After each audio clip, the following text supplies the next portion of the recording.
নমস্কার, নিউজ প্রাইমে আপনাদের স্বাগত। আমি সঞ্জয় রয়েছি আপনাদের সঙ্গে। এই মুহূর্তে আমরা রয়েছি বিশ্ববঙ্গ অডিটোরিয়াম, যেখানে বিশ্ববঙ্গ সাহিত্য সংস্কৃতি সম্মেলন আয়োজন করেছে 1961 সালের 19শে মে বরাক উপত্যকার শিলচরে অর্থাৎ আসামে যে ভাষা আন্দোলনের 11 জন শহীদ হয়েছিলেন তাদের প্রতি শ্রদ্ধা জানানো এবং এক স্মরণ অনুষ্ঠান। সঙ্গে পেয়ে গেছি এই বিশ্ববঙ্গ সাহিত্য সংস্কৃতি সম্মেলনের সাংস্কৃতিক সম্পাদক ডক্টর শিবানী দাসকে। কথা বলে নেবো তার সাথে। শিবানীদি, প্রথমে তো নিউজ প্রাইমে আপনাকে স্বাগত। নিউজ প্রাইমের তরফ থেকে আপনাকে বাংলা সুবর্ণবর্ষের আন্তরিক প্রীতি, শুভেচ্ছা ও অভিনন্দন। বিশ্ববঙ্গ সাহিত্য সংস্কৃতি সম্মেলনের পক্ষ থেকে নিউজ প্রাইম এবং আপনাকে আমার শুভেচ্ছা, আন্তরিক ভালোবাসা। আমরা জানি ভাষা আন্দোলন বলতে আমাদের চোখের সামনে ভেসে ওঠে 21শে ফেব্রুয়ারি। এটা 1961 সালের 19শে মে আসামের বরাক উপত্যকার শিলচর স্টেশনে যে ভাষা আন্দোলনে শহীদ হয়েছিল 11 জন, তাদেরকে সেই শহীদদের প্রতি শ্রদ্ধা নিবেদন। মূলত কি কি অনুষ্ঠান আজ হতে চলেছে, এক, দ্বিতীয়ত একটা চাপা পড়ে যাওয়া ঘটনা, সেটাকে তুলে এনে মানুষের সামনে তুলে ধরা সেই শহীদদের, এইটার ভাবনাটা কোত্থেকে এলো আর কি কি আজ হতে চলেছে? বিশেষ করে আমাদের এই ভাবনা কিন্তু বিগত ধরুন 15-16 বছর যাবৎ চলছে।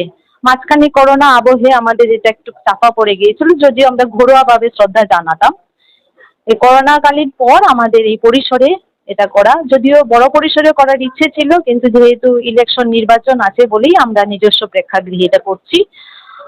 আর বিশেষ করে বলবো, আমরা স্মরণ করি 21 জুলাই সেই বাংলাদেশে সেই 1952 সালের কথা।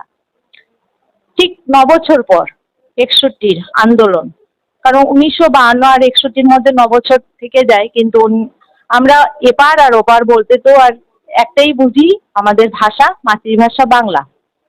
কিন্তু সেখান থেকে যারা এসছিলেন আসামি, বৃহৎ অসমে এসে, বিশেষ করে ধরুন 3টে জেলা আছে বরাক উপত্যকার, করিমগঞ্জ, হাইলাকান্দি, শিলচর, এই 3টে জেলার যে বাংলা ভাষীরা, সে আসামে আসাকালীন অসম সরকার সেটা ওরা চাপ সৃষ্টি করেছিল, কিন্তু মানে স্বাধীন হওয়ার পর থেকেই যে অসমিয়াকে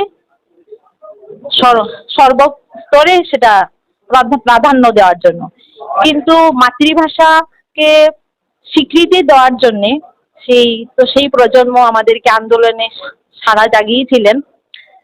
সেখানে যে কটি মানে আন্দোলনে যারা শহীদ হয়েছিলেন সেদিন 19শে মেতে, সেই আন্দোলনের এই একজন তরুণী ছিলেন। ধর্মঘট মানে শুরু হয়েছিল, যেটার প্রস্তুতি ছিল সকাল 9টা থেকে সন্ধ্যা 6টা অবধি।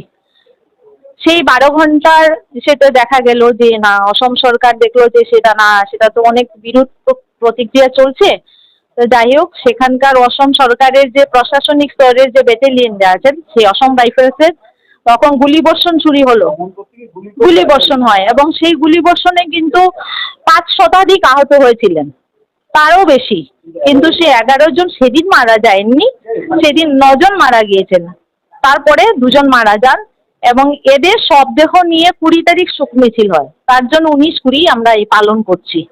ঠিক আছে, এখানে তো আমাদের সেই আলোচনা সভা, ওদের সেই মানে ওদেরকে স্মরণ করে স্মরণানুষ্ঠান, যেটা আবৃত্তি, গান, নাচ, প্রতিটি পর্বই চলবে আমাদের শহীদকে স্মৃতি জানিয়ে। এই যে আবৃত্তি বা এগুলো যেগুলো হবে, এগুলো কি সব স্বরচিত? স্বরচিতও যদি কেউ স্বরচিত করে করবে, বা ধরুন হ্যাঁ, স্বরচিতটাই বেশি হবে, কারণ দেশাত্মবোধ। তার মধ্যে তো থাকবে নজরুল, মানে আমাদের যে শেষ স্রষ্টা যারা আছেন মনি ঋষিরা, ওদের তো হবেই। অর্থাৎ যেমনটা শিবানীদি জানাচ্ছেন যে স্বরচিত থাকবেই, যদি কেউ অন্য করতে চান করতে পারেন, কিন্তু মূলত উদ্দেশ্য হচ্ছে সেই আলোচনা সভা, যেখান থেকে সবাইকে, সেই 11 জন শহীদকে শ্রদ্ধা জানানো। বিশ্ববঙ্গ সাহিত্য সংস্কৃতি সম্মেলনের এই উদ্যোগকে নিউজ প্রাইমের তরফ থেকে আন্তরিক অভিনন্দন, যে এক চাপা পড়ে থাকা ইতিহাসকে মানুষের সামনে নিয়ে আসা এবং বাংলা ভাষার জন্য এই যে পদক্ষেপ, এটা অনস্বীকার্য। তার মধ্যে আমি একটা কথা বলতে চাইছি, যে 11 শহীদের নামগুলো অবশ্যই জানা দরকার, কারণ সবারই অজানা এটা। কানাইলাল নিয়োগী, চণ্ডীচরণ সূত্রধর, হিতেশ বিশ্বাস, সত্যেন্দ্র কুমার দেব, কুমুদরঞ্জন দাস, সুনীল সরকার, তরণী দেবনাথ, শচীন্দ্র চন্দ্র পাল, বীরেন্দ্র সূত্রধর, সুকমল পুরকায়স্থ এবং কমলা ভট্টাচার্য একমাত্র মহিলা ইতিহাস সৃষ্টিকারী, পৃথিবীতে বাংলা ভাষার জন্য আত্মবলিদান করা একজনই মহিলা। অর্থাৎ 11 জনের নামও শিবানীদি বললেন। বিশ্ববঙ্গ সাহিত্য সংস্কৃতি সম্মেলনের এই উদ্যোগকে বাহবা না জানিয়ে কোনো উপায় নেই। এনাদের আন্তরিক অভিনন্দন জানাচ্ছি নিউজ প্রাইমের তরফ থেকে। কলকাতার বিশ্ববঙ্গ অডিটোরিয়াম থেকে ভিডিও জার্নালিস্ট মীরার সাথে নিউজ প্রাইমের জন্য সঞ্জয় শাহ।